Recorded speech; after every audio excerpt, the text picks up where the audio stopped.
So just give me one more minute. In a few minutes, I will be live there on YouTube. So it's loading.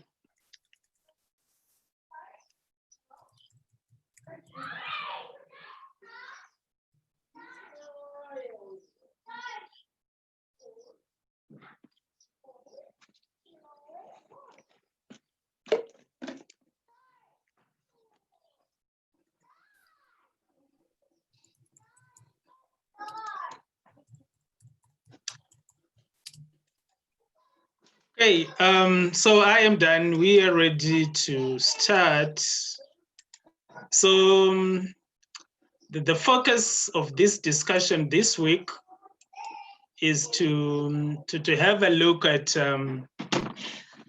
theoretical and conceptual frameworks. That is what we want to look at, and this is quite a crucial area in research because it tends to inform your methodology, especially in my field. I'm not sure in other fields, but in my field, in management science, the theoretical framework and the conceptual framework, that they tend to inform your design. They tend to inform your data analysis. So we want to give time to this. So we have a long presentation. I think this is the longest presentation we ever had in these sessions. But we're going to try to run through that and see how far we can go.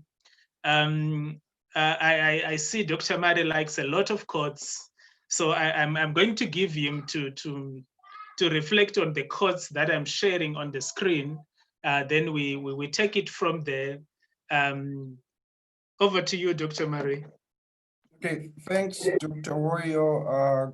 Good afternoon. Welcome again to another session where we are going to be discussing about theoretical and conceptual frameworks. And to kickstart this particular session today, I have these two quotes that I think are very instructive and very important in terms of understanding why is it that we want to zero in on the issue of conceptual framework. So the first one is coming from Iqbal, 2007, page 17. His argument is that the theoretical or conceptual framework is the most difficult, but impossible part. But still, it's impossible part of the proposal.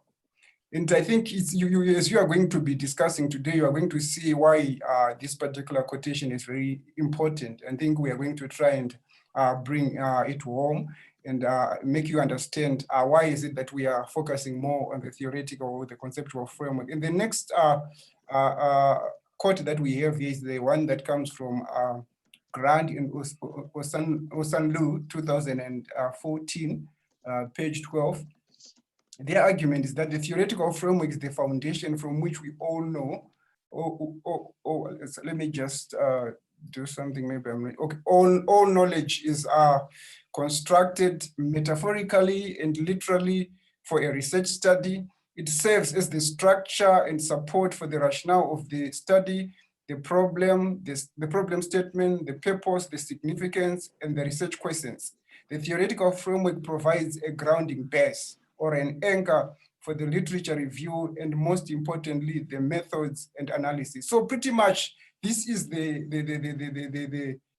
that part of the research project that actually provides, an anchor, or what we'd probably call a base that, unites all your sections into one. So if your theoretical framework is not properly aligned with everything else, then it means your study somehow lacks that anchor, or it lacks that, foundation that allows it to fly. So that's why I think in this particular session, we are going to emphasize on the importance of actually getting an appropriate conceptual framework, but also making sure that you also understand what kind of theoretical framework can actually be of use to your particular study. I think I can hand over to Dr. Woyo.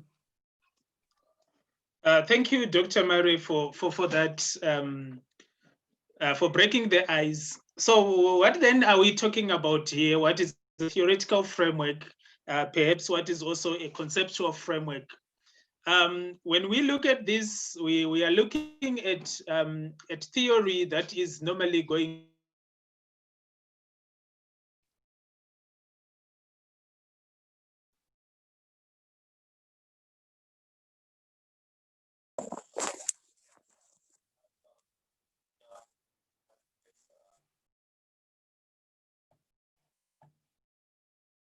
Are you still here, Dr. White?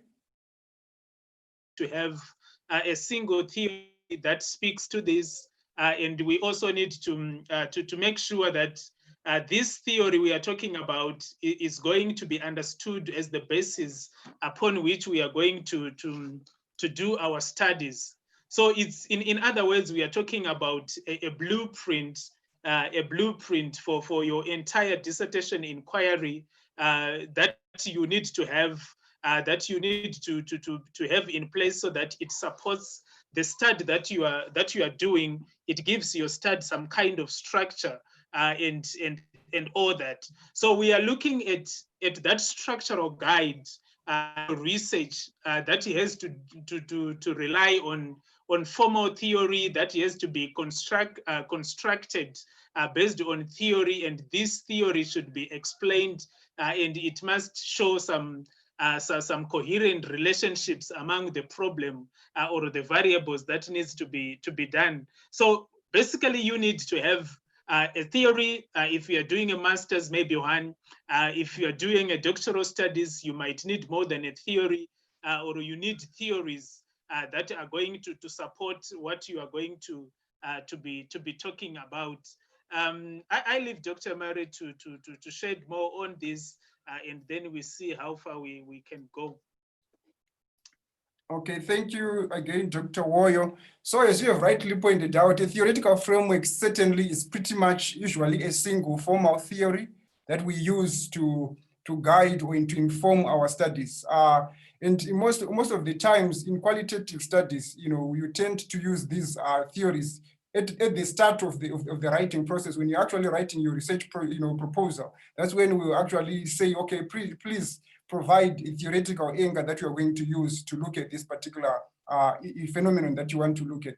So it's very important as a researcher that you understand that what kind of a theoretical framework will be able to inform my study, and what kind of ideas am I really dealing with, and what kind of a theory would I need to be able to analyze these kinds of ideas or these kinds of variables that are part of your study. So it's very important that you think critically about the theoretical study, because not only does it have implications in terms of your research design, but it also has got implications in terms of your data analysis, how you are going to make sense of your data at the end of the day. So make sure that you critically think about what kind of a theory would I want to bring to this study, so that I can be able to analytically, analyze this particular area that I'm dealing with.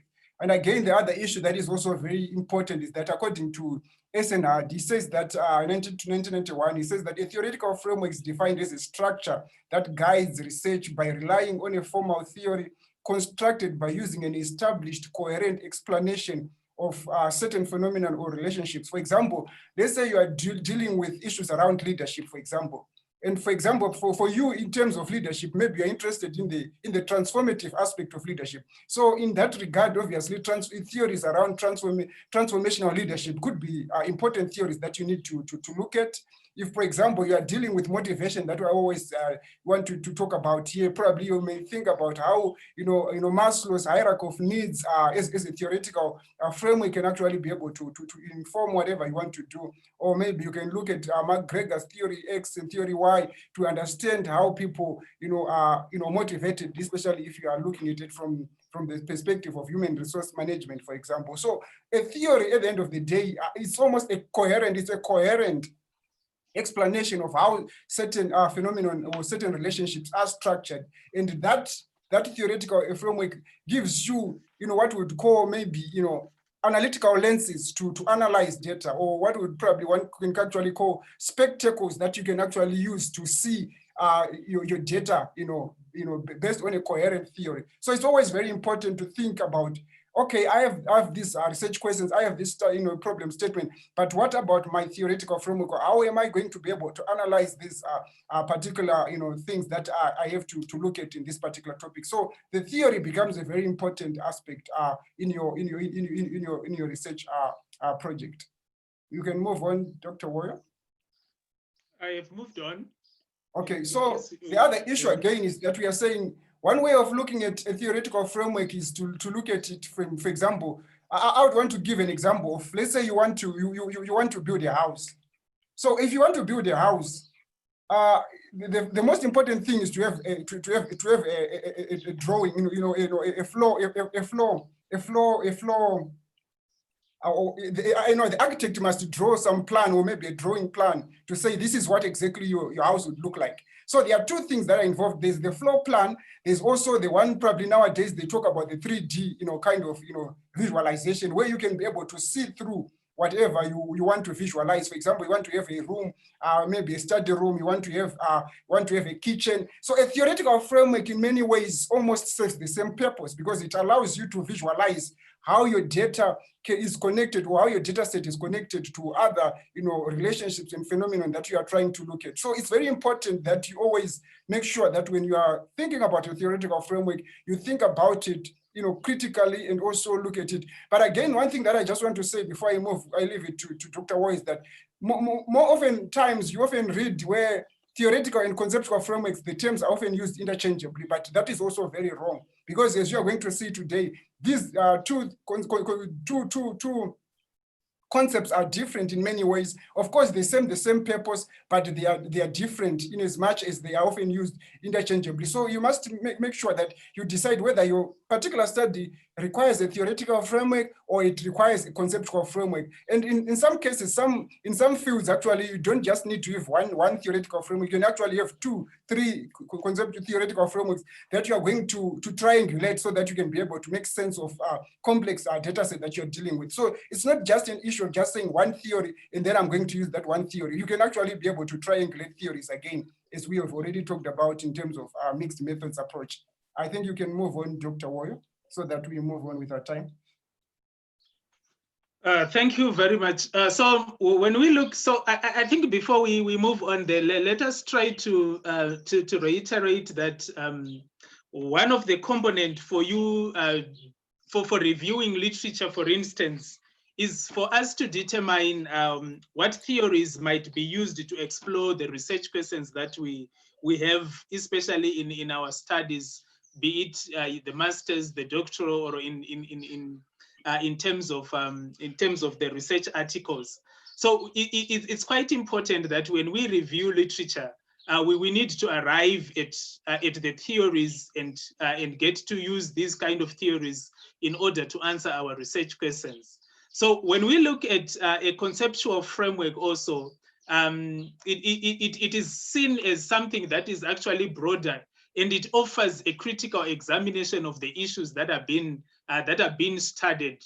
So like what Dr. Mari was talking about is, it goes out to that idea of you coming up with a visualization of what is really going on into this. So when we look at all that, and we're going to have some discussion around how do we formulate one, how do we come up with one, we use these kind of conceptual frameworks in order to show relationships among the ideas that we are working on, among the constructs that we are discussing about in our studies, and how do these constructs relate to each other. So you find out whether you're doing qualitative or you're doing quantitative. All these conceptual frameworks would have the different ways in which they are helping you to deal with the research study and all that. So the conceptual framework, it must be a framework that clarifies what are the key constructs in a study, what are the key issues in a study, and how do these key issues fit together. So you need to have a theory for you to be in a position to come up with this framework, to develop this kind of framework, to identify the key terms and see how do these key terms fit together. So those of you who are following qualitative, you're going to do the same, but in a different manner. Maybe Dr. Mari going to speak to that.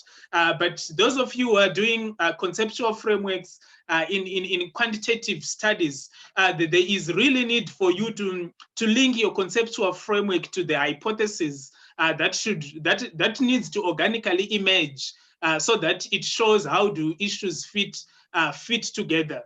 So the deductive and the positivist researchers, you need to link your framework to the hypothesis that you are supposed to test. And at the end, it is this kind of framework that also influences what kind of data analysis are we using, what kind of design are we using in order to analyze the data and to properly answer the research question in our study properly. So when we look at these things are usually interchangeably used, and sometimes people confuse a theoretical framework from a conceptual framework, and sometimes people use it wrongly. Most of the times you read proposals that have conceptual frameworks being presented as theoretical frameworks, and vice versa, and all that. So it's quite important that maybe at the end of this discussion, we understand that these two frameworks are different, and these two frameworks have got different purposes that they serve in methodology, that they serve in research. So let me leave Dr. Mari to articulate the differences between these two, and then we move forward. Okay, thanks, Dr. Warrior. So essentially, as you have been pointing out, as we have already also highlighted earlier, a theoretical framework is often derived from an existing theory, as we have already pointed out, or theories in literature that has already been tested, validated by others. For example, we're talking about the transformational leadership theory. We have talked about the Maslow's hierarchy of needs. These are theories that have already been tested, validated by other scholars, and therefore considered to be generally acceptable as theories in literature. And again, we are also saying theoretical frameworks are often developed through what we call a priori or before data collection, especially in quantitative quantitative designs. However, a theoretical framework may also involve a theory that is developed in the course of the study. And that, for example, in terms of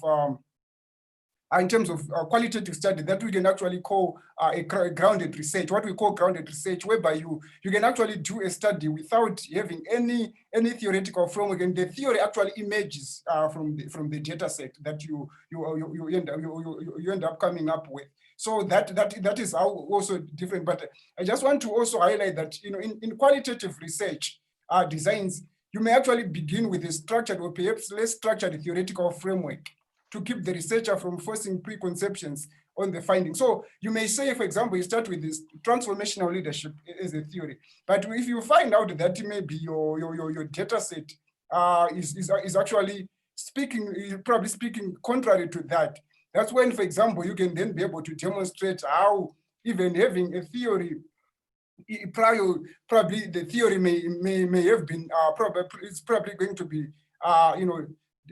what actually it can actually be disproved by the data set that you have. So in the latter case, a theoretical framework often emerges in the data analysis phase. That is when you are doing a grounded study. But most qualitative researchers, essentially, when they start their study, usually they already have a theoretical framework in mind to say, this is the one that I want to use. For example, if I, from a feminist, scholarly position, probably you can say, maybe my studies are going to be informed by a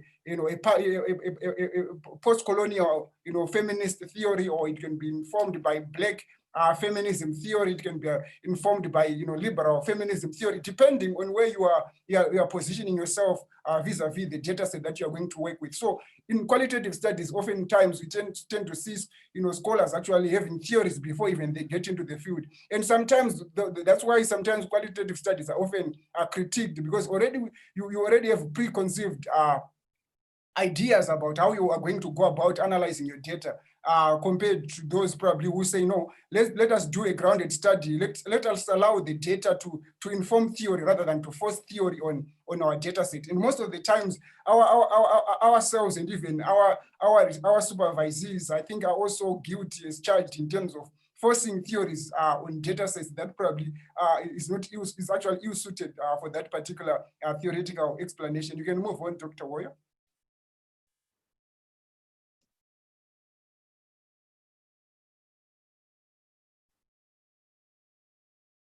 Okay, so on the other hand, a conceptual framework in our view is that the researcher's understanding of how the research problem will be best explored, the specific direction the research will have to take, and the relationship between the different variables in the study.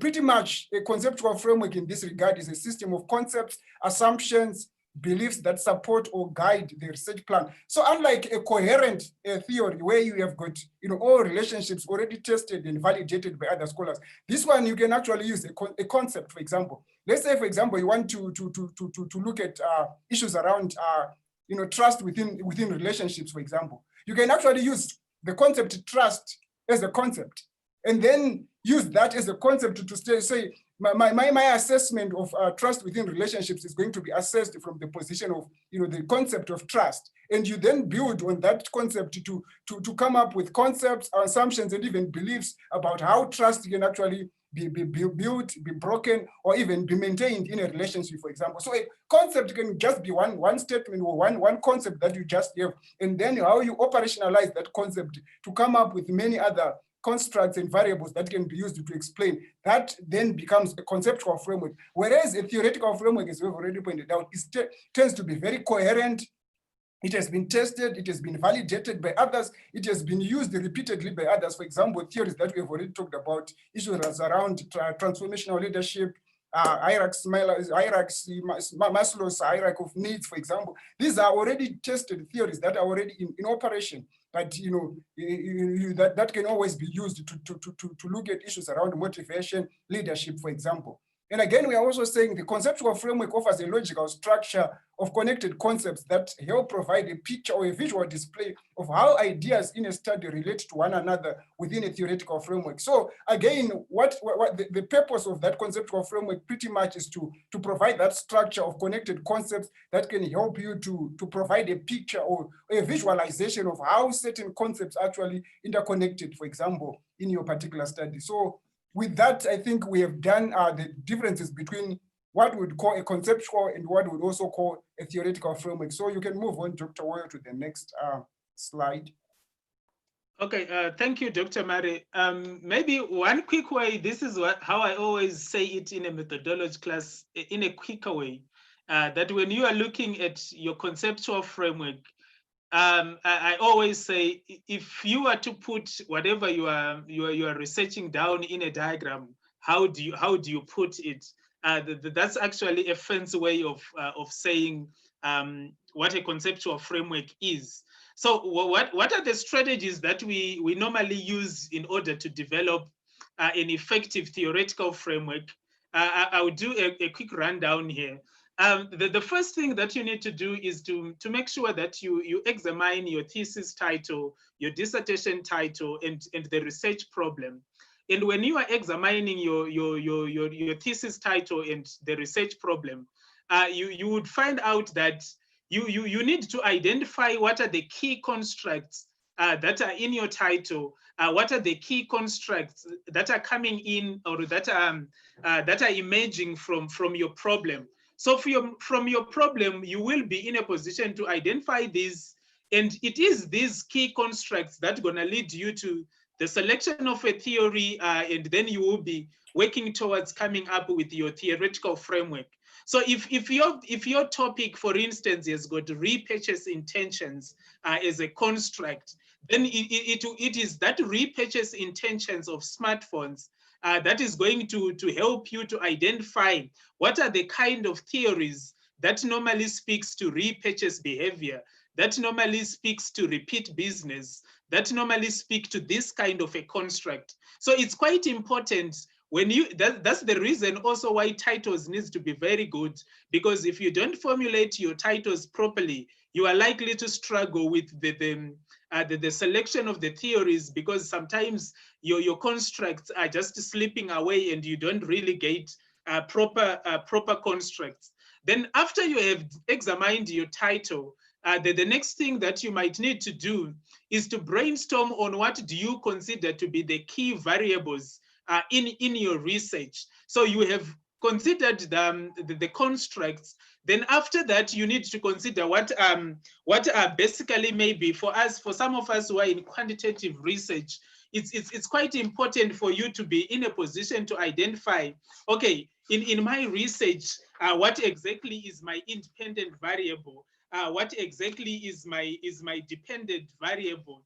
What exactly is my intervening variable, in case you have got an intervening variable that you have in your title. So it's important that you identify what are your key variables in your research. For quantitative research, very important to identify the independent variable and the dependent variable. For those who are doing fancy research stuff, very important to identify what are the intervening variables that you are having, or alternatively gonna call it what is your mediating variable, what are your moderating variables, and what could be your controlling variables, and confounding variables. So it's important that from your examination of your title, it should lead you towards the identification of key variables for your research. So you need to answer what factors contribute to the presumed effect. And for you to do this, the kind of variables that I have said earlier needs to be identified. And I have also pointed out that one of the components of literature review is for you to find answers to the research question, is for you to find theories that are relevant to the constructs you have identified, to the variables you have identified. So you do these three. The fourth thing to do is now you need to list your constructs and list your variables that are relevant to the study. Not all constructs, not all variables are relevant. So sometimes you don't need the mediating variable, you don't need maybe the moderating variables. Perhaps you only need the independent and the dependent variables. So it's important that you list the constructs, you list the variables that are relevant to your study. When this is done, then you need to group these variables into which of these variables are independent, which of these variables are dependent, which of these variables are intervening variables, which of these variables are moderating variables, which of these ones are control variables, and quite a number of stuff. Not sure how they normally do it in qualitative research, but this is perhaps what should be done in quantitative research. Then after doing that, you need now to review your key social science theories that are introduced to you sometimes. So those of you who have done coursework, like for the masters, there are always theories that you cover in your master's degree program. Those who are doing taught PhDs or PhDs with coursework, you have done a number of courses, and in each course, there are theories that you normally talk about, that when you're talking about marketing, there's a general marketing theory, there's branding theory, there's communication theory. So you need to review those kind of theories and identify whether this theory fits to the problem at hand. Not every theory you have read is a good theory to the problem you are dealing with. So you need to choose which theory or which set of theories can actually best explain your problem, can actually best help you to answer the research questions, especially by pinpointing the relationships that you have in your variables. Then you must then move towards discussing assumptions and propositions of the theory and point out why is that theory you have selected. Let's say I have selected this theory. What is this theory? This theory is the theory of planned behavior. For instance, I am looking at repeat intention. That's a behavioral aspect. So if I'm to look at the theory of planned behavior, I need now to discuss what assumptions does this theory have, what propositions does this theory have, why is the theory of planned behavior relevant, why didn't I choose the theory of reasoned action, for instance, in order to achieve this. Then when you have done that, then a theoretical framework is now used to limit the scope of the data that is relevant. By this now, I now need to focus on specific variables, define specific viewpoints that me as a researcher, I'm going to take in the way that I analyze my data, in the way that I interpret my data, or in the way that I need to actually gather the data, understand my concepts, understand my my constructs, and all that kind of stuff. Over to you, Dr. Murray. If you want to take this and link it to qualitative research, I think that would be very good. Okay, thanks again, Dr. Warrior. So essentially, in many ways, I think there are similarities between what quantitative researchers and qualitative researchers do when they actually consider how they develop an effective theoretical framework that they have to use. So for me, I would just say, as a qualitative researcher, usually it's very important to know the key terms in your topic, but also you also need to be able to know what your research problem is all about, so that you can be able to say, so in this regard, what kind of a theoretical framework would be the best? And most of the time, we usually urge our students to always, of course, I know the theoretical courses are not courses that usually students like a lot. Some students really struggle with these theoretical courses. But when you are doing that theoretical course, whether it's, for us, for example, if it's media theory or it's social theory or whether it's political theory, whatever it is, take that course seriously, because if you are going to do a postgraduate degree, a master's or PhD, those courses will still come back to haunt you, because one way or the other, some of the theories that you would have done during that course, somehow they are going to come handy when it comes to then providing a theoretical, a conceptual framework to your study. So it's always very important to take those theoretical courses seriously, in as much as they require you to read a lot and also to memorize a lot for some. But it's very important that you take those courses seriously, because that's where you are going to get some of the resources that you're going to use to inform your future studies at the master's level, but also even at a PhD level. I think you can move on, Dr. Roy.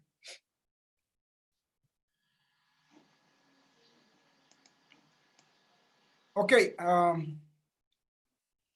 So now we want to move on to what is the purpose of a theoretical framework, because essentially what we've been trying to build thus far has been to understand what is the theoretical framework, how does it differ from a conceptual framework. Now we want to understand what exactly then is, how important and how useful are theoretical frameworks in general. So one thing that is very important to note is that it helps the researcher to see clearly the relationship between variables in a study. It's very important that you have a theoretical framework, because it allows you to see the relationship between different variables.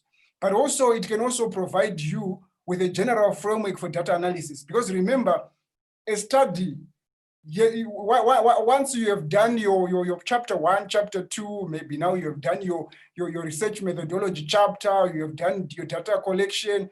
Now everything has to be put together, and for you to be able to make sense of the data that you have collected and whatever that you've been building up to through the data collection process, you have to analyze that data, and you need a framework that is going to be able to provide a link between various factors that are in your study, whether it's an independent variable, whether it's a dependent variable. It needs a framework, and a theoretical, a conceptual framework somehow tends to give you that kind of an added advantage. It is also essential in preparing a research proposal using descriptive and also what we call experimental methods. So it's also very important, even when you are coming up with your research proposal, that you have got a very good and useful theoretical framework that you can be able to justify. Because at the end of the day, it's not an issue of just saying, I have a theoretical framework here, this is my theoretical framework. You must be able to justify to the reader, why is that theoretical framework relevant, useful, and applicable to that particular study? Because if that person cannot see the link or the linkages between the two, then most of the time somebody is going to tell you, go back and work on your theoretical framework. And I know the pain of actually saying that to a student more often than not. Usually it's not easy, because it requires them to go and read a lot of text. Again, we are saying the purpose of a theoretical framework is that it also it gives that structure that holds or supports the theory by introducing and describing it to is what the research problem actually exists. But also we are saying it also demonstrates an understanding of theories, concepts relevant to that particular topic that you are dealing with. It also enables the reader to evaluate your data critically, but also your theoretical assumptions critically. It also connects the researcher to the existing knowledge through guidance by relevant theory, but also providing the basis for the hypothesis or even assumptions and the choices of the research methods. But we are also saying it also provides researchers to generalize the various aspects of an observed phenomenon from simply describing it and also identifying its limits. So a theory, again, it is not going to answer all your problems, in as much as it is a good structure that gives you that anchor and that base that we're talking about. It also has got its limitations. It also has got limitations. So you must also reflect critically about its limitations as you are presenting it, so that people can see how far you are going to be able to use it, but how far you are also going to probably to rely on other theories to offset the challenges or the weaknesses of that particular theory. You can move on, or you can come in, Dr. Woyo, if you have other things to add, or you can move on to another section. Let me just move on to another. Maybe we can skip this one and maybe move more and talk about this. So it's Prof. Menza is not here today. He wanted to speak on this, but it's fine. We go through that. So those of you who are in economics, economics is the science of thinking in terms of models, joined to the art of choosing models which are relevant to contemporary world. Good economists are scarce because the gift of using vigilant observation to choose good models appear to be a rare one. So if you look at this, I think it goes back to what Dr. Mari was talking about, that if you don't want to be sent back because you have chosen a wrong theory, you have probably come up with a wrong theoretical framework.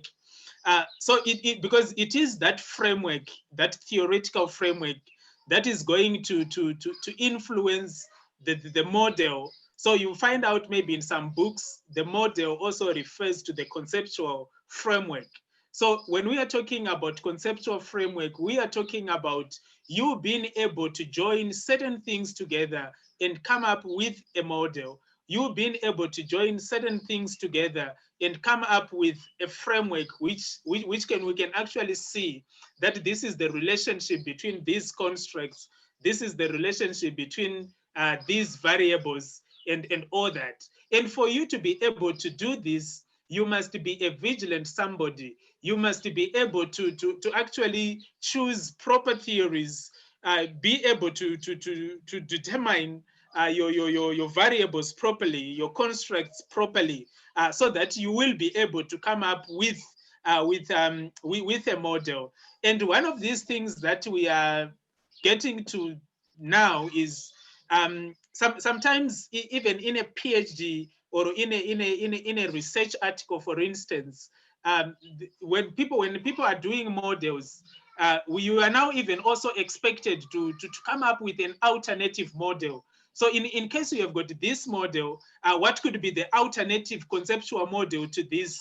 And are we likely to get different results? Those are some of the demands that are coming through now as people are trying to improve modeling of data, modeling of conceptual frameworks, and the rest.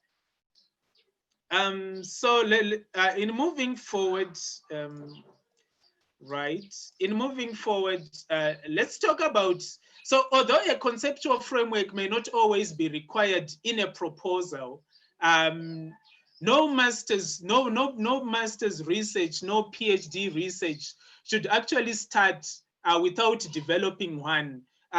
In the proposal, maybe because of the pages and all that, you might not need a lot of that, but in the final thing, in the final dissertation, in the final thesis, you always need to make sure that you have developed a conceptual framework in the process. So there is more misunderstanding, like we said in the beginning, more misunderstanding, more confusion about the conceptual framework than any other part in the research process. People always say they are confused with methodology. I don't find it that way. I always find people confused whether this is conceptual, whether this is theoretical. So people are often confused about what it is, what is its purpose, how is it approached, and all that kind of stuff. So this framework we're talking about is an integral part in understanding and analyzing the research problem. So like I said, it's a fancy way of saying you take your research problem and give it to me in a diagram. What would be that diagram say? So that is it. It's an integral part of how do I understand your program, your problem, and how do I analyze that? So after you have formulated your theoretical framework, you have to develop a conceptual framework for your study. Dr. Mare talked about what a concept is. It's an image, it's a pictorial, it's a visual representation of an idea. That is what it is. So we are looking at you being able to visualize what your problem is, and then you put it on paper and all that.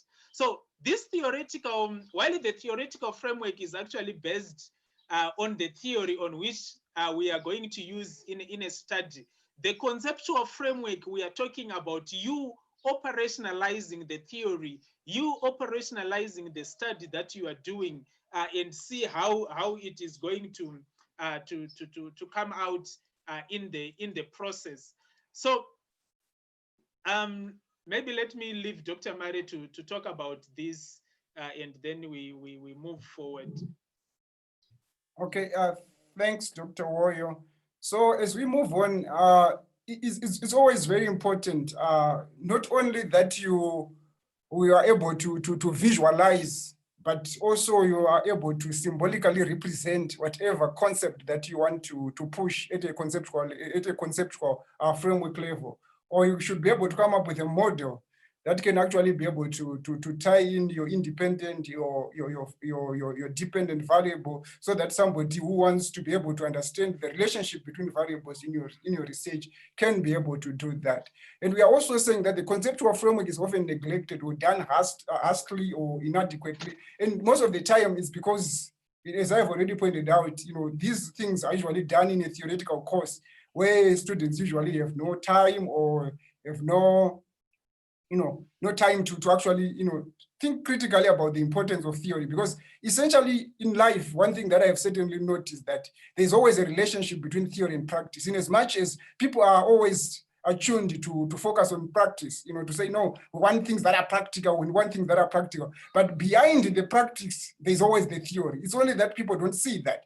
And the more you see the relationship between theory and practice, the more it becomes very easier for you to be able to understand how even academics also operate at the level of what we call abstract reasoning. So abstraction, I think especially at a PhD level, is a very important skill. Your ability to abstract, to use concepts and actually bring them to life, and also to connect them with various relationships within your study. That relationship, that ability is what we call abstract reasoning, and it's very important as a skill, especially if you are doing PhD, because once you can be able to demonstrate the high level of abstraction, the chances are that you are going to be able to get your PhD quite easily. Even in terms of analyzing your data, it's also going to become very easy. But most of the time, we operate at a level beyond abstraction where pretty much we are still struggling to apply theory to practice, or to take practice to theory.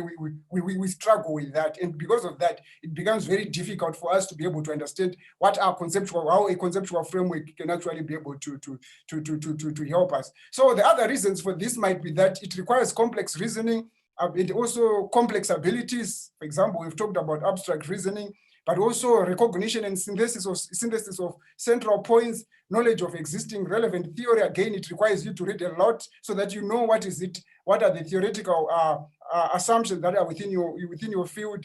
but also understanding the details of a problem and its surrounding issues, how it fits into other things that are within your field. Because remember, any research problem that you're dealing with is connected to other things that have already been done within your particular field. Or if you do your literature review, you'll be able to unpack some of these connections that are also very important. It is also hard work and often frustrating to come up with a conceptual framework, because it requires you to think outside of your box and also outside of your comfort zone. So again, it makes it very difficult for students usually to get it right. But at a master's level, usually the rigor is not that much.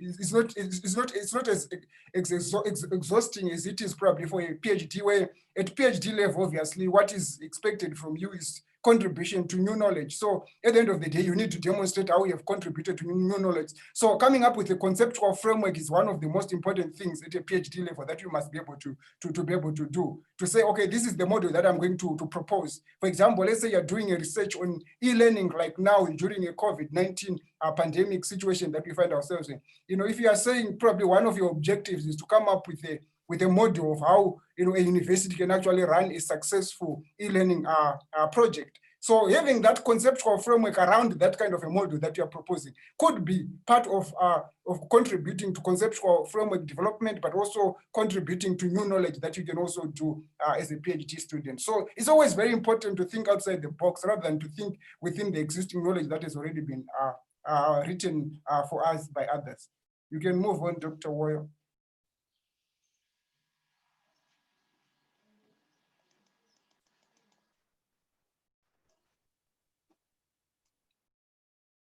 So again, as we have already pointed out, we have said that concepts usually are pretty much generalizations. They're generalizations in many ways, and that's usually how they manifest themselves. But also we are saying, for example, in economics, a concept is a logical, a mental construction of one or more relationships. So it could be one relationship that is trying to explain, but it could also be explaining so many relationships that are also very important. So we are also saying concepts are inherently abstract. For example, the concept of, if somebody says a table, for example, is an abstract concept, because a table can mean so many things. It can mean a round table, it can mean a square table, it can, all this are abstract. It's an abstract concept. You can abstract it in many ways. You can use it in many ways to understand different things. So for example, somebody can say public square, for example, is an abstract concept. Trust, again, love, it can also be seen as an abstract concept that can then be further, refined to bring other,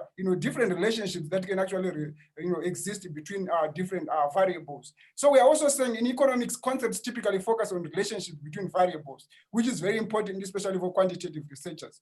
But unlike in qualitative research, conceptual frameworks for us usually, they just help us to understand things, of course, in terms of relationship between different variables within your study, but mostly it allows you to be able to make sense of your data. Generally, from a qualitative study point of view, conceptual framework helps us to make sense of our data, using that as an analytical tool set or an analytical toolkit that you can actually be able to use. And the other primary purpose of a conceptual framework is to lead to a hypothesis that is subject to testing. So in a quantitative study, obviously, one of the most important things is that how do you use your conceptual framework to come up with a hypothesis that can easily then be tested in your study. So it's also very important as a quantitative study that you always think of it as a precursor to a hypothesis and also hypothesis testing. And the other issue that is also very important is the issue of to say that the conceptual framework may be viewed as an analysis of the research problem using theory. So it's pretty much analyzing your research problem using a theory. It's a lens through which that you use to be able to make sense of your research problem, but using well thought out conceptual framework rather than just doing it from a level of no theory or no concept at all. You can move on, Dr. Woyo, for our time.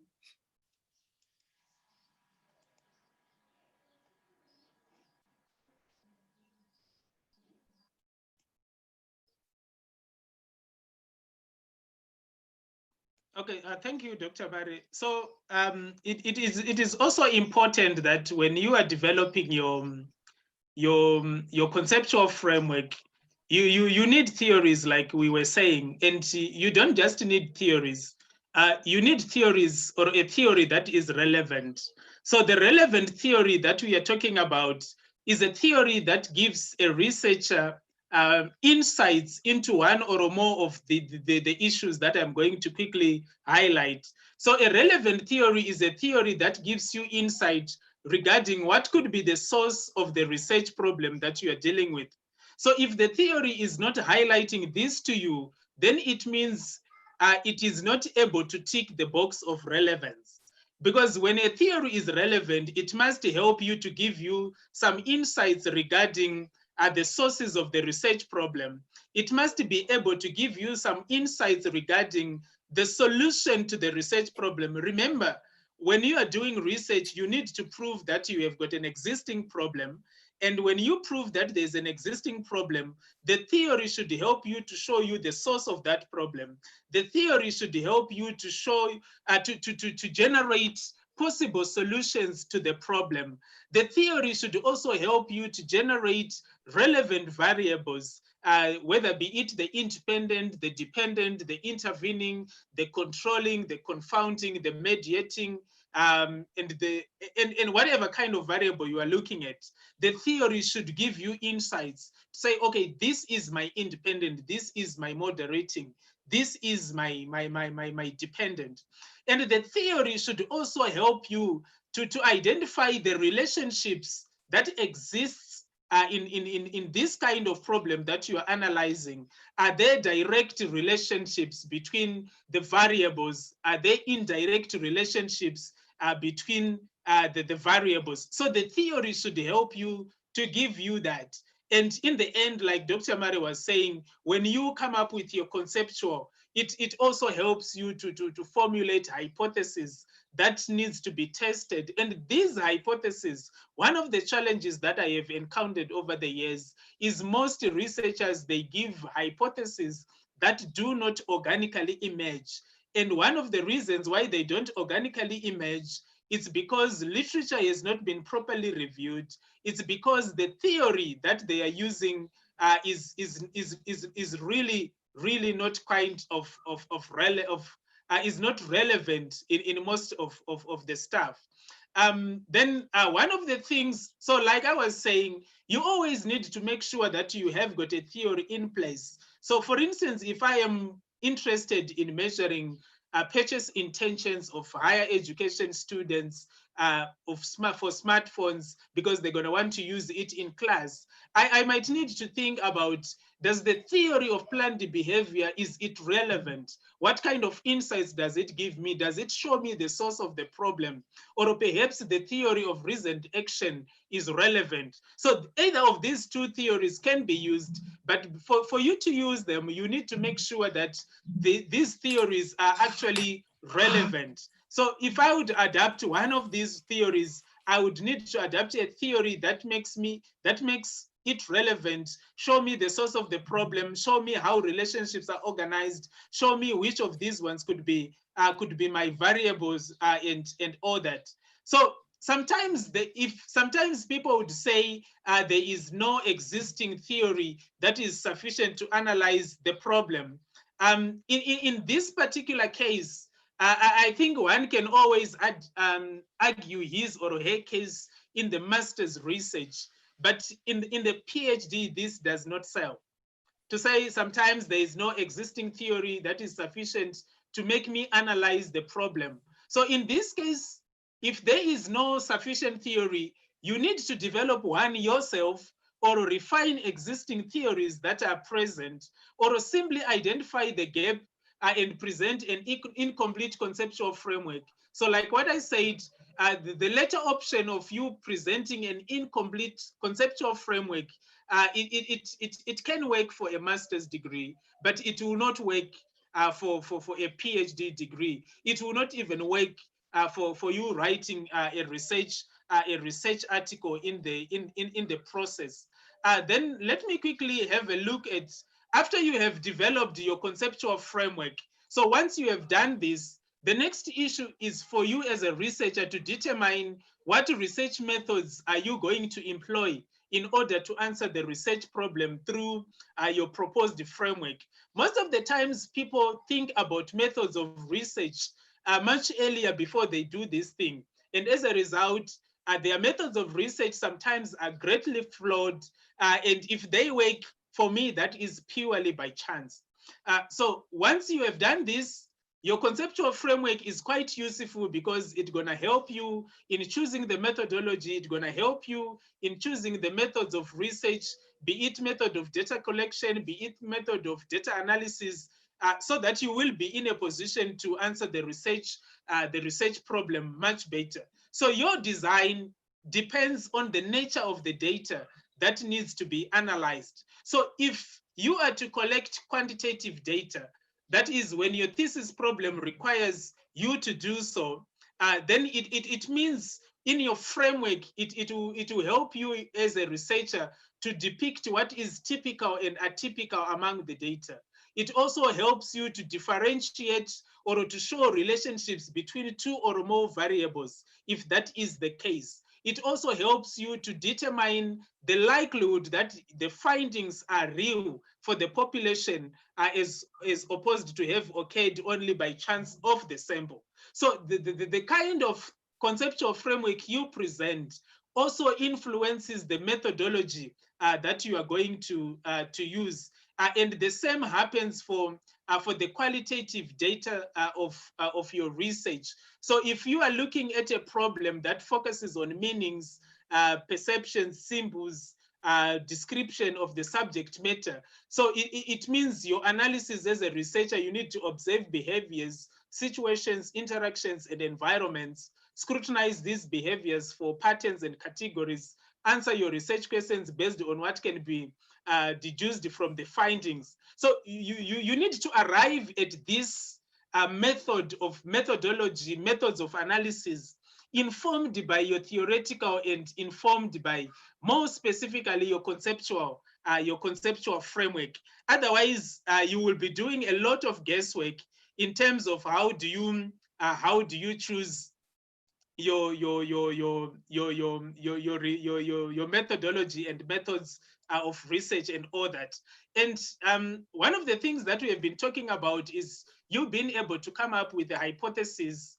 This should be results of reasoning that has been done in the conceptual framework.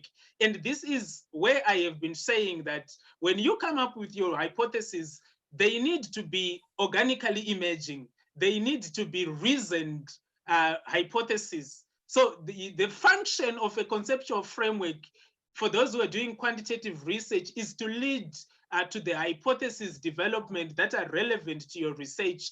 And this must be reasoning that is done using the conceptual framework. A quick point is the hypotheses, they need to be testable. They need to be refutable. Of course, we know there are tentative assertions that are subject to testing.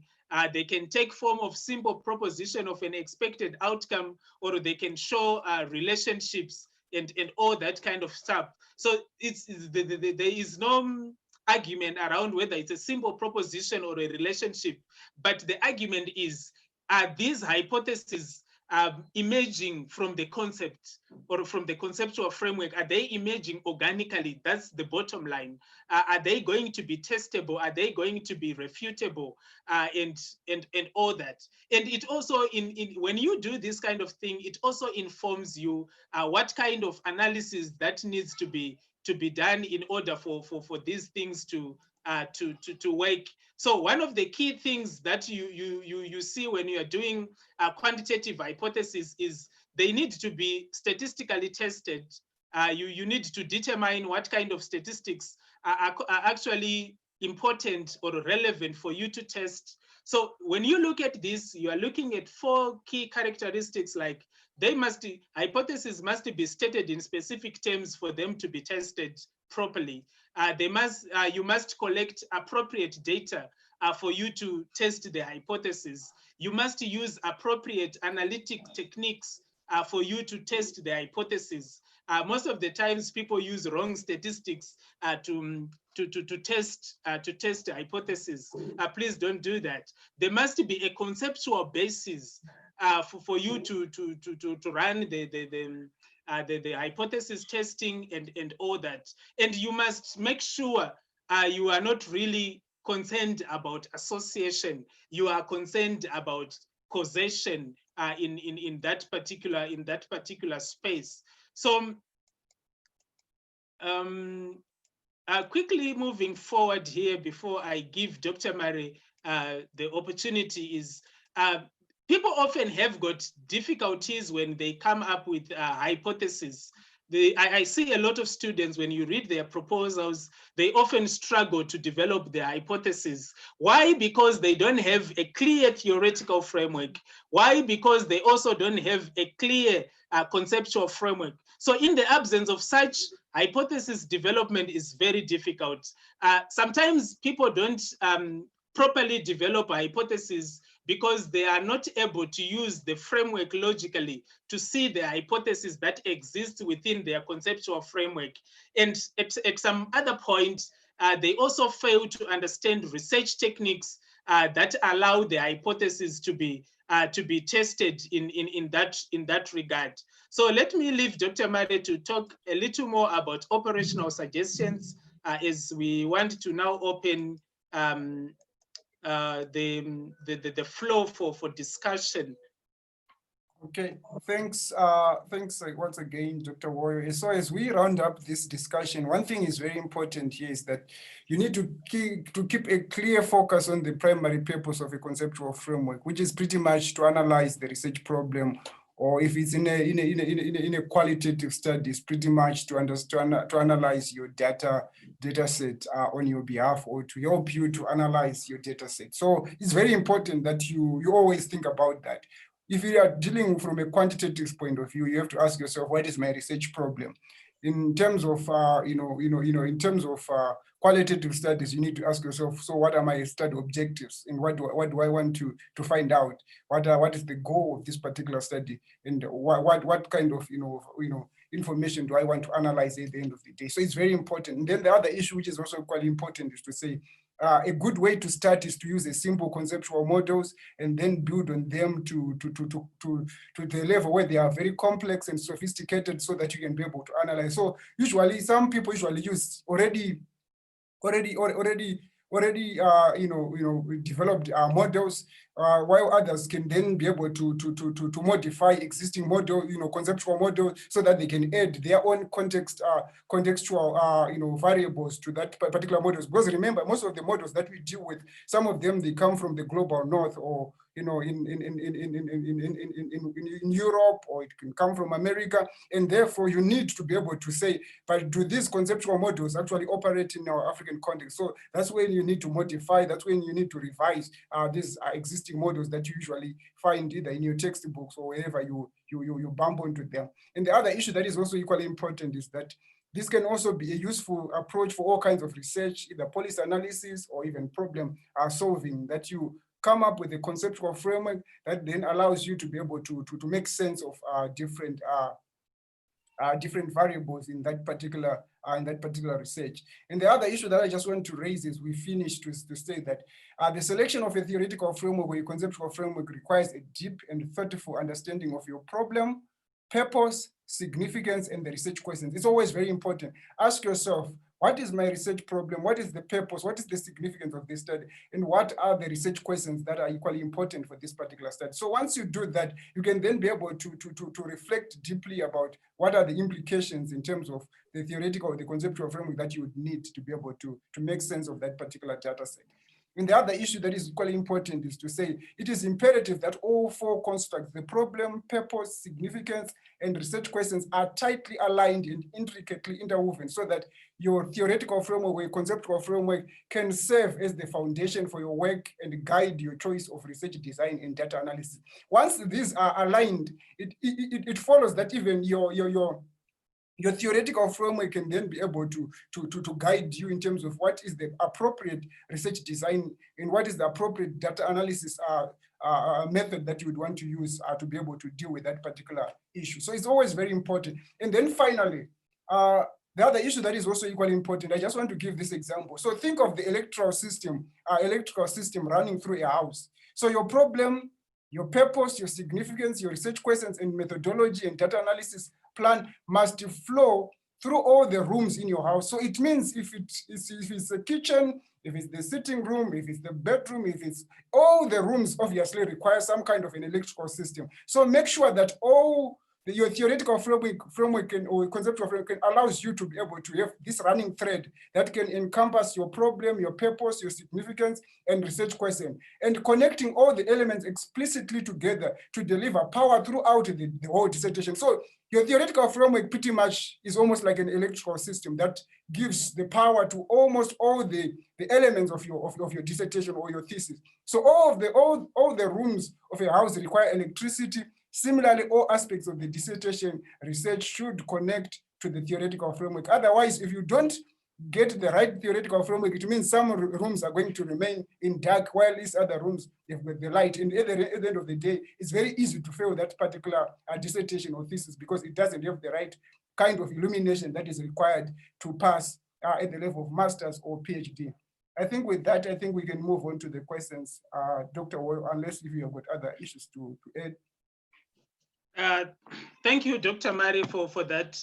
So maybe as a quick rundown to what we were talking about, I think there are some key steps that could be useful when people are developing their conceptual framework. Firstly, you need to study the research literature that is related to your problem. How have others conceptualized problems that are similar to you? It's quite helpful. Are their conceptual analysis adaptable to your framework or not? So that's one step that you can also use. The second one is to make sure that you reduce the problem to its simplest set of conditions. Sometimes you can assume away parts of a complex problem to gain an initial understanding. That is quite helpful. Then identify your applicable theory. Consider a wide range of theories in your area in selecting the most appropriate. There are quite a number of areas in theories in disciplines. So please check that. Then you need to start with a base model analysis. So what I'm saying here is based on your literature review and basic assumptions, start with a simple model, statistical or graphical or mathematical model for you to just get a sense of this. Then after you have done your base model, you can always expand the base model to other relevant dimensions of the problem after you have relaxed some assumptions, or perhaps after you have reanalyzed the problem.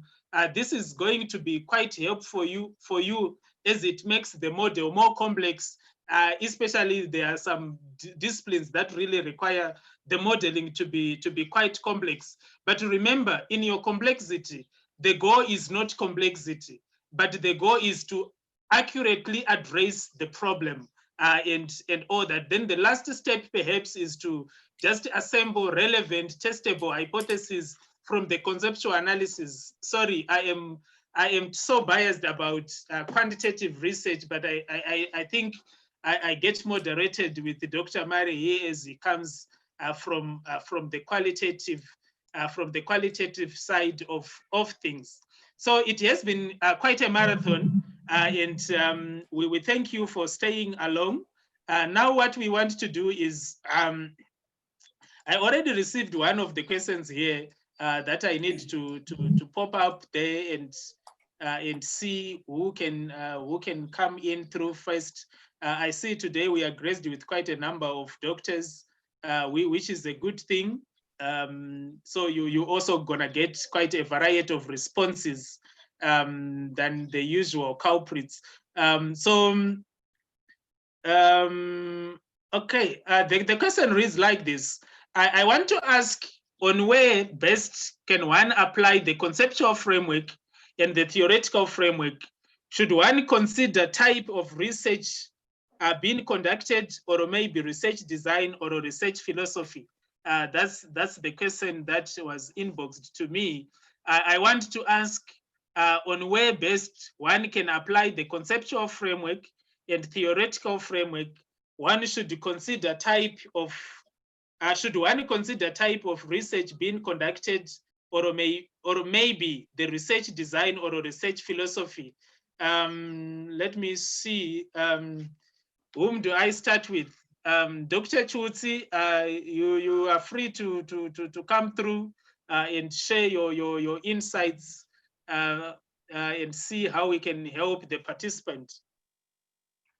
Okay, thank you so much. That was quite an insightful presentation.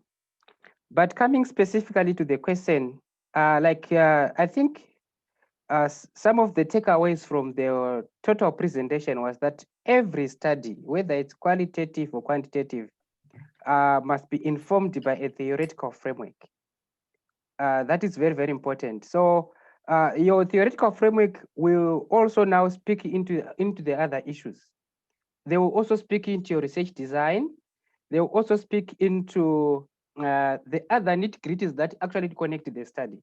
So the first thing is to have your theoretical framework, which is going to actually speak to the other issues, whether you go to speak to your methodological approaches, it is going to speak to your design issues, whether it's going to be quantitative or qualitative. So it's the first thing, like the presentation tried to address, was to say, first and foremost, what is the theoretical framework? What is your understanding in terms of the context of your study? What are the connectors? So that is the starting point. That's how I would take it. That once you are clear, and maybe I would also want to say that it is very important for students to understand the theoretical framework that they are going to use or to adopt to inform their study. I've seen students in my experience whereby students come up with theoretical frameworks which they don't understand. You ask them, one of the questions when you are asking during defense, even we are saying, can you walk us through your theoretical framework? Then you see students, they have a theoretical framework, but which they don't understand. And I think it is also linked to do, at times there's a lot of outsourcing of consultants, outsourcing of expertise. Students, at times, they go into overdrive of getting assistance in terms of everything. At the end of the day, you cannot explain the theoretical framework. So I would want to urge the students and the researchers to say, if you are going to adopt any theoretical framework, make sure you understand it. You understand it, you understand the originators behind it, the philosophy behind it, the thinking behind it, and how it also informs your study. That's what I would say for now. Thank you, Dr. Chutsi, for that. Dr. Helen Venganai, please unmute your mic. I want you to respond to this. We want to tap more from our variety of disciplines and perspectives. I know you come from the sociology and gender research interests. What could be your response to this?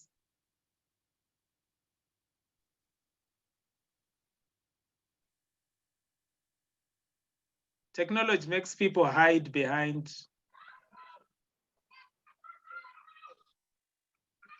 Okay, let me go to Dr. Murray. Dr. Murray, what is your response to this? Can you refresh me again with that question? The question says, I wanted to ask where best can one apply the conceptual framework and the theoretical framework? Should one consider a type of research being conducted, or maybe the research design or the research philosophy? Okay, so for me, I would say that it depends with the type of the research that is being conducted. For example, let's say you're doing research in an area that has already been researched over and over again. Usually, obviously, it's very easy for you to get, already existing theories in that kind of a topic. But if you go on to look at something that is very novel, something that's very new, it's likely that you are likely to run into problems actually using existing theories to explain that. And I think usually new areas, new topics, usually for me, I find it very easy from a qualitative point of view to advance the conceptual framework, because conceptual frameworks then allows you to be able to build onto new knowledge through coming up with models and coming up probably with conceptual frameworks that can actually be able to explain things better. But again, also research philosophies can also be very key in terms of determining whether one is going to use a conceptual or a theoretical framework. So it depends, but generally, I would say that it's the type of research that you're doing, and whether that particular area is been over-researched or it's a new area that again, raises issues whether you are likely to get existing theoretical models or existing conceptual models that can be used to understand your data. All right, thank you. For me, I would say you need both the frameworks in your research, and so you need to have a theory, like what other presenters are saying. So you need to have a theory. You need to establish how the problem will be best explored. That's the conceptual aspect. And for me, these frameworks, they have to influence your design. So I normally check whether your design speaks to the theoretical framework, whether your conceptual framework also speaks to your research design, whether it also speaks to the method of data analysis and all that. So the frameworks, yes, they do influence the design for me.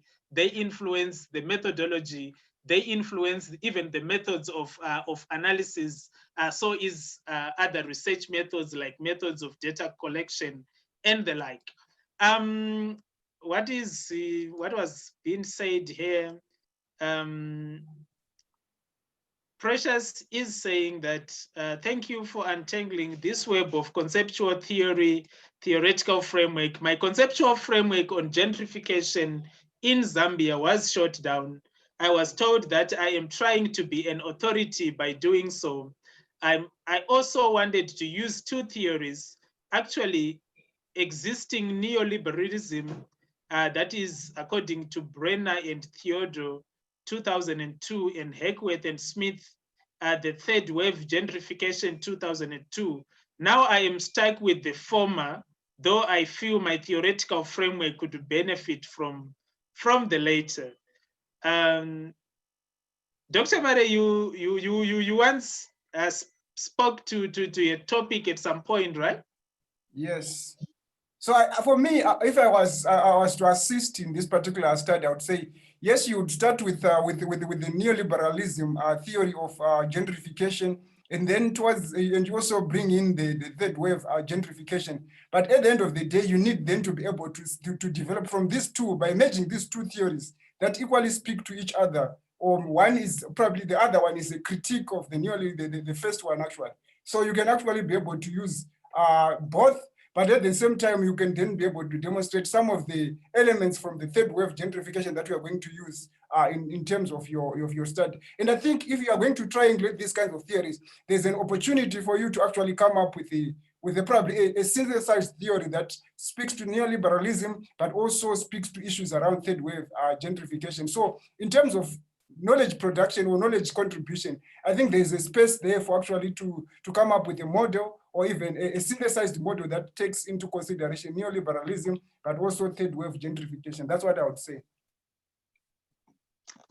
Precious, I hope you have been helped on that.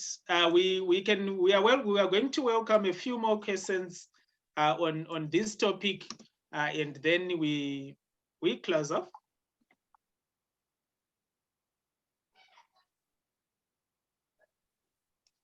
Looks like people Tired. are not having questions, which could be a bad thing, I think, most of the times. Is the end. Yes, Junius, please come through, Junius.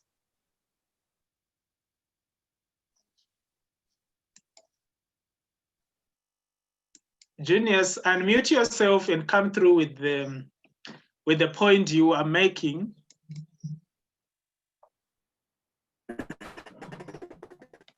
All right, Doc, do you get me now? Yes, I can hear you now. Hello? Yes. Yeah, Doc, I just want you to help me to go through how one can refine the existing theory. How one can refine the existing theory. Yes, that to suit the study. Or you want to refine an existing theory to suit the study? Yes, Doc. Oh, okay, let me throw it there into the floor. How does one refine an existing theory to suit the study? Dr. Mari?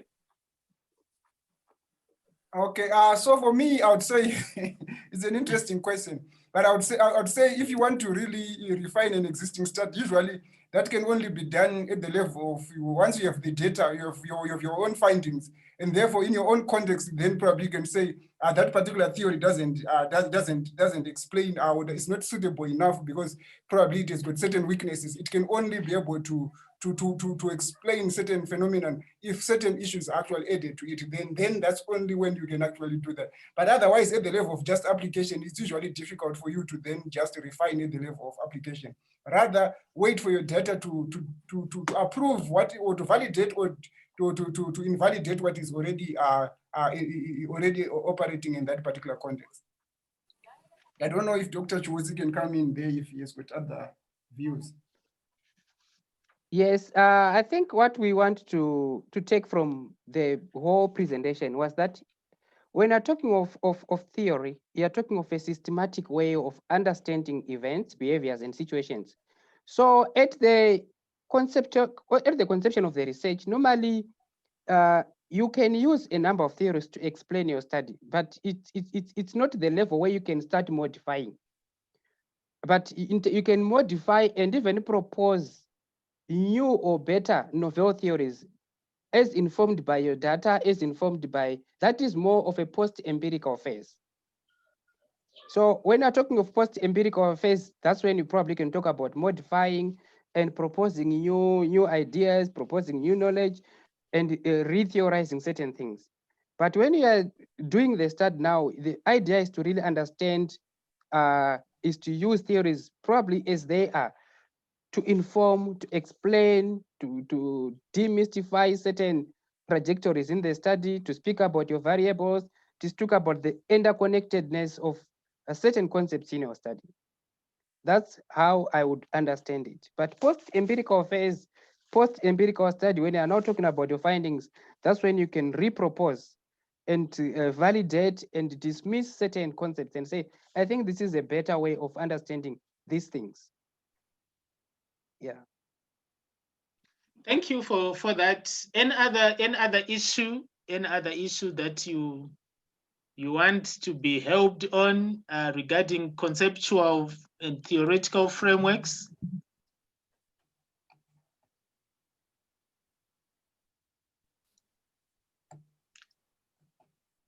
So maybe it looks like everyone is happy. They don't have issues with conceptual and theoretical frameworks. Yes, Benedictus? Benedict, yes. Doc, I'm listening. when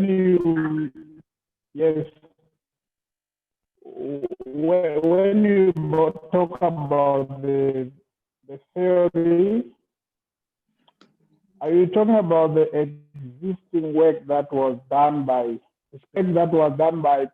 different authors? Or let me say, for example, somebody did a doctorate in South Africa, and then I'm interested in that theory. Can I use it as my baseline theory? Or do I need to look at other people who have done the same theory to say, okay, this theory now, it can be a theory because it has been used by different authors? Is everyone there? Yeah, Hello? we are listening. You are breaking a little, but we are listening. Yeah, I think I'm done because my question is, when can I say this is now a theory that I can base my my proposal conceptual framework. Oh, okay. Let me try to rephrase what I have picked up and see if I got what you are saying. What you are asking for is, can I use? I think from what you have said, there is a little conflation between a theory and literature. When we are talking about a theory, we are really looking for you to find out theories that were actually developed by researchers, not necessarily what research I have written on a topic. So there's a difference between writing something on a topic and me developing a theory. Okay. Yes. So when you are doing, so if you are doing research on whatever topic, there are theories in that area that were developed by scholars before you. So if, let's say, that's the reason why perhaps people, when we were talking about motivation in the discussion, there are motivation theories that we already know that were developed. Maslow's theory of needs, two-factor theory, these are theories that exist. But these theories are not necessarily research that has been just done on motivation. There are theories that have been developed within the field of motivation. And if you go to other disciplines, like in marketing, there is marketing theories, there are marketing theories, there are branding theories. If you go to other disciplines, like even in politics or in media, there is a media theory, there is a communication theory. So you need to go beyond simply looking at literature and say what I have written about is theory. I should have indicated that what I have written about, I have developed a theory, and this theory is termed so and so, or this theory is called Benedict's theory of that and that. So for me, what I heard from you is you were just referring to you being able to do literature review, which is a good thing. But when you do that literature review, it should be able to point out what are the theories that exist in your field of study. I don't know if other people have managed to hear what Benedictus was saying. I think he was breaking a little, but I thought that is what I had.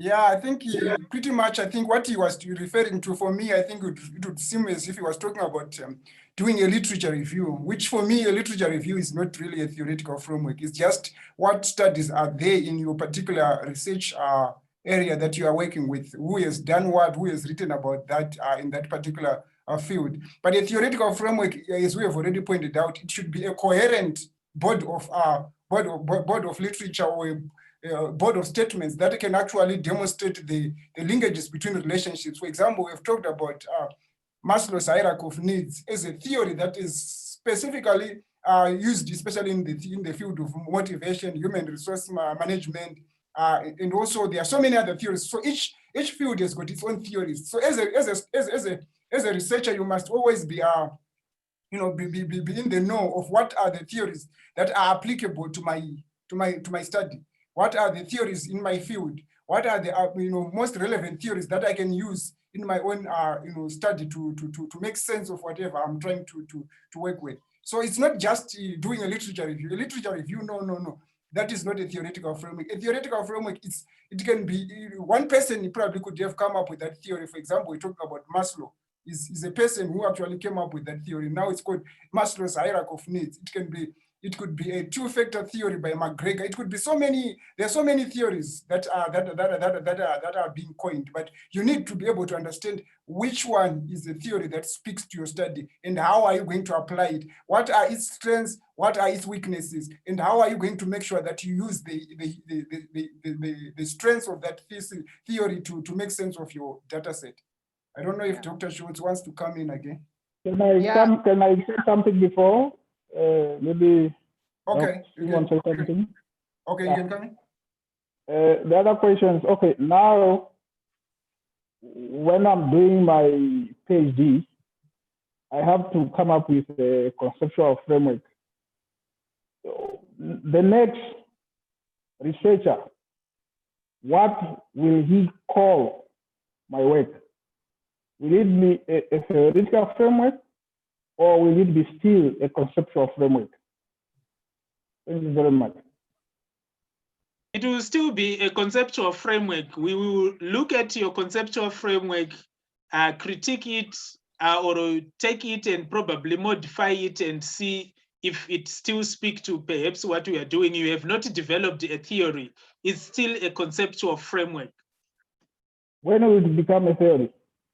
You need to develop one. A conceptual framework is not a theory. Yes.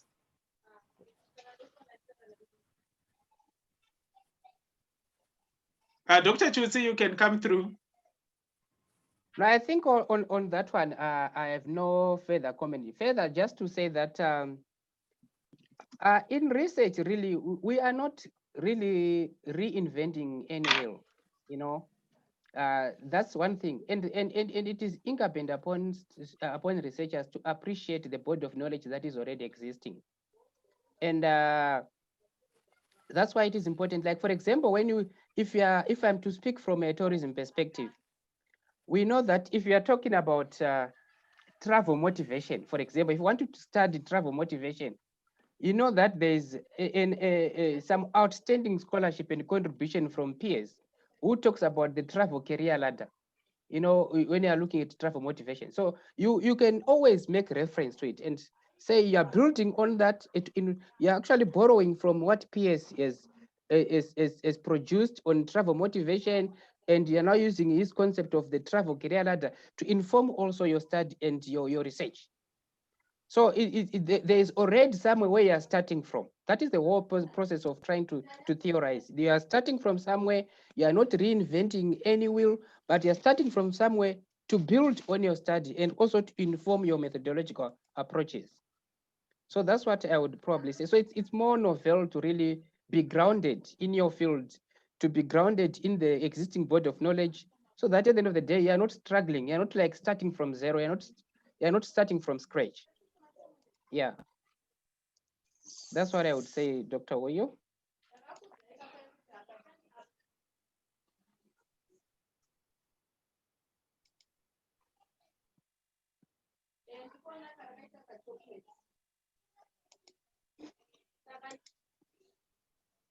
Are you there? Okay.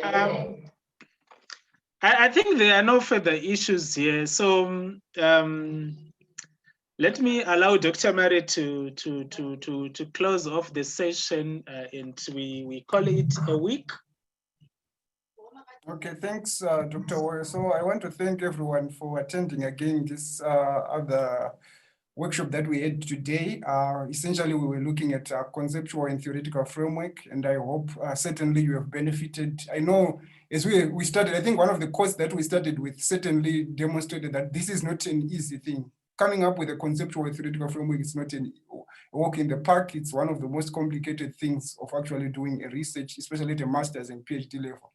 But again, once you get the hang of it, and once you get to understand what it is for and how it can actually be applied, then you can then be able to run with this particular thing. So with that, I think I just want to thank you again and say, let's meet once again next week, where we are again going to have another topic. We're going to decide and see which topic we to look at.